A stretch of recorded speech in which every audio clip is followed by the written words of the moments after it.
All right, imagine the scene. The absolute peak of international football drama, culminating in that most intense of deciders, a penalty shootout. Yeah, that's exactly what we're diving into today.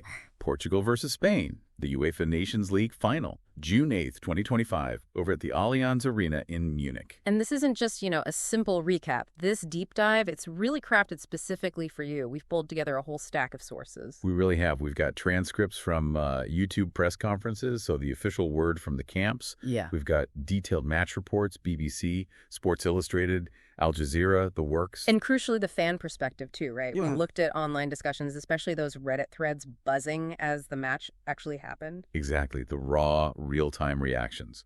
So our mission today is to go beyond just the scoreline. We want to unpack the key moments, the standout players, any tactical insights. And the emotional side of it all, what really defined Portugal getting that win? Precisely. We're synthesizing all these different viewpoints, and while we do that, we absolutely want to hear your take. What grabbed you most about this final? Was it a goal, a player, the shootout? Yeah, let us know. Share your initial thoughts in the comment section below as we get started. Okay, let's get into the match itself then. It definitely wasn't boring. No way. Right from the whistle at the Allianz Arena, it felt, frantic. Back and forth, for sure. It really did. Not one of those finals where one team just sits on the other, despite maybe what the final possession stats look like. Spain actually drew first blood about 21 minutes in. That was after that Lamine Yamal cross caused a bit of chaos in the box, wasn't it? That's the one. Yamal put it in, bit of a scramble, and Martín Zubimendi reacted quickest. Bang, back of the net.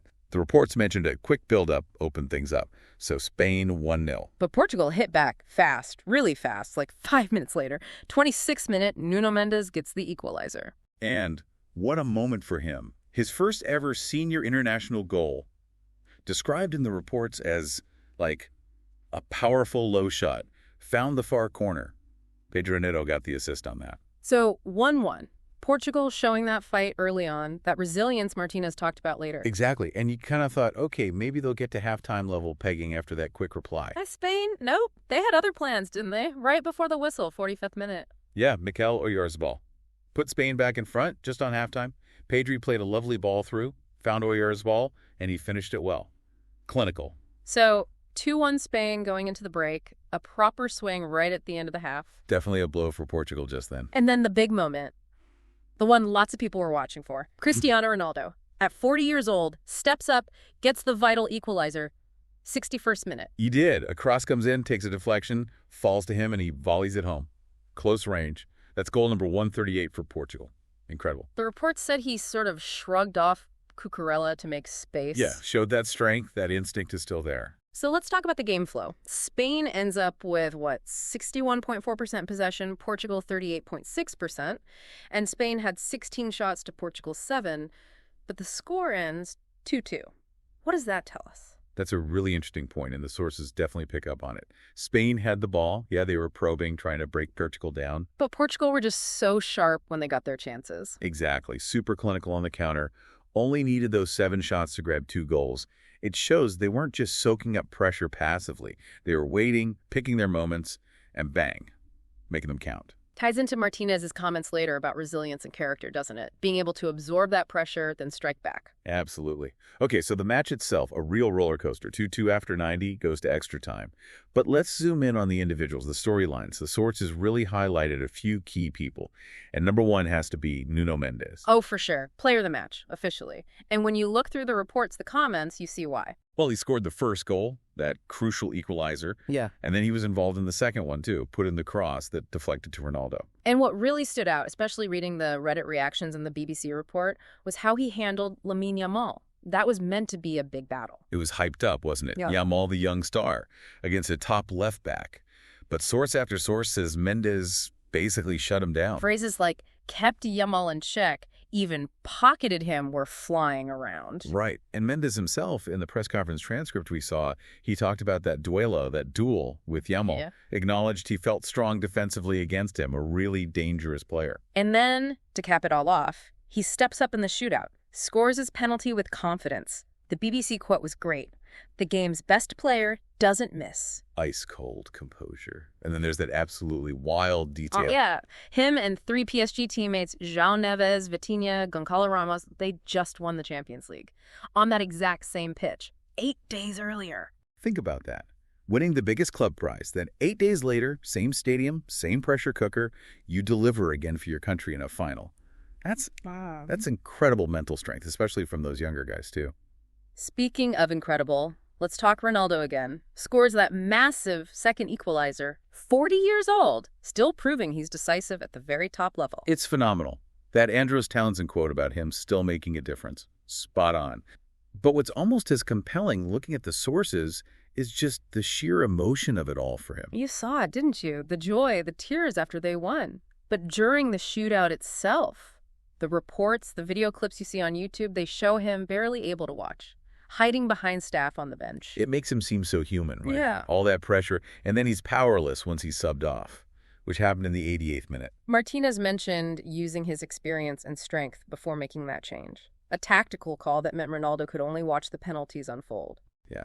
And for him, adding this trophy, his third major one for Portugal Euro 2016, now 2 Nations Leagues, it's another massive achievement in that career. We mentioned that Yamal versus Ronaldo narrative before the game, the veteran, the rising star. Sounds like on the day, Mendes kind of stole that show. It really does seem that way. The hype was there, sure, but the match reports are clear. Yamal was largely marked out of the game by Mendes. He got subbed off in extra time without making a huge impact. And the online reaction jumped on that? Oh, yeah. Reddit threads were buzzing about Mendes dominating Yamal and what that meant for, the whole Ballon d'Or conversation around both of them. Some people were even joking Mendes should be in the running after that performance. Fair enough. And then the other hero, the guy who actually made the save in the shootout, Diogo Costa. Portugal's keeper.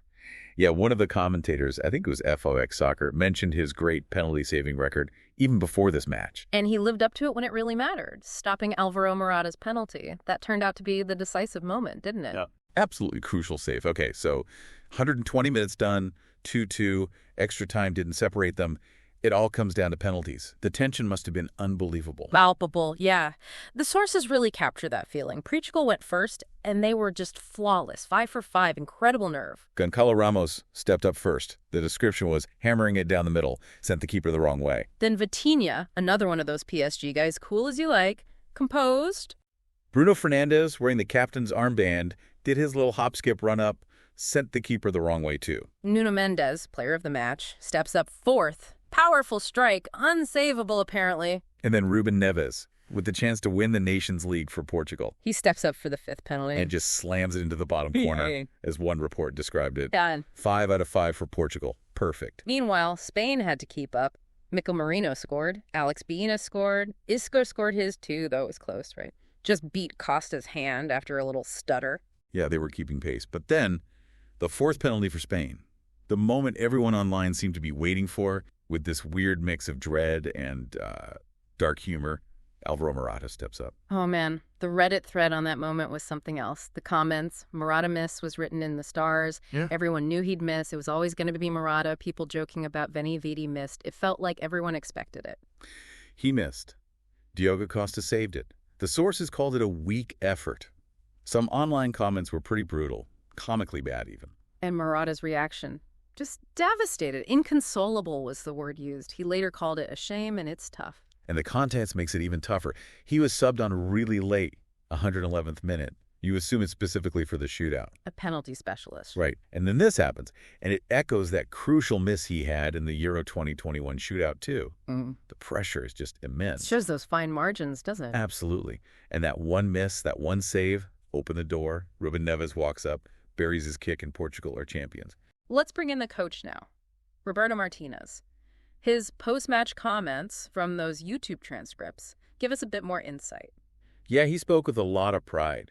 Kept coming back to the team's values, confidence, resilience, trust, quality. He really emphasized that this group felt like a different team. More character, more resilience than maybe before. That's what he said.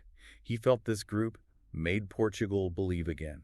It wasn't just about the stars, it was the collective. He also pointed to the squad depth, saying he had 16, 17 players all at the same level, which is huge for tournament football. It gives him options. Exactly. He dedicated the win to his father, too, which was a nice personal moment. And he addressed criticism, said some is healthy, some good, some malicious, but the focus is always internal on the group.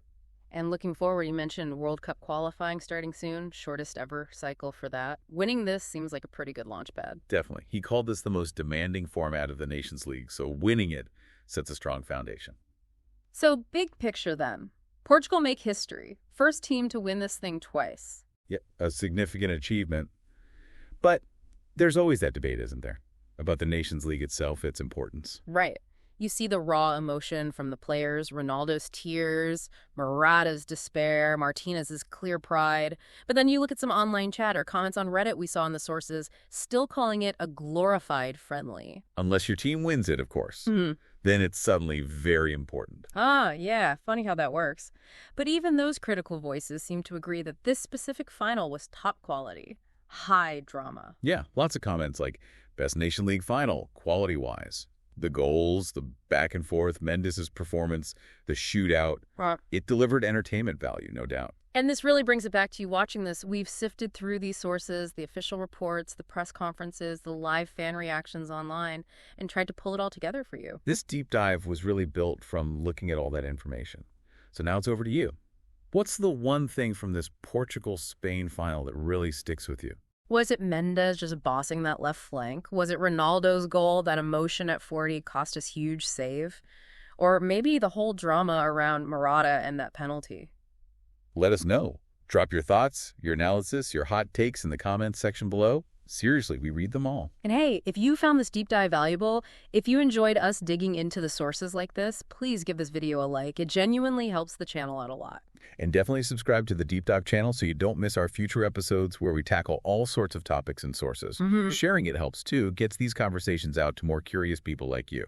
Okay, so as we wrap up, here's something to mull over. Portugal's win here. It feels like a story told in two ways through these sources. How so? On one hand, you have Martínez emphasizing the collective. Resilience, character, team depth, the underlying values. Right, the foundation. But on the other hand, the outcome was undeniably swung by these huge individual moments under intense pressure. Mendes scoring and saving the day defensively and scoring his penalty. Ronaldo's equalizer. Costa's save. Morata's miss. Split-second actions deciding everything. Exactly. So does this final ultimately show that even in team sports, it boils down to those key individual successes or failures in the biggest moments? Or is Martínez right? Is it the team's overall character and strength that actually creates the conditions for those individuals to succeed? Or sometimes, unfortunately, fail? What's the deeper story here? Something to think about.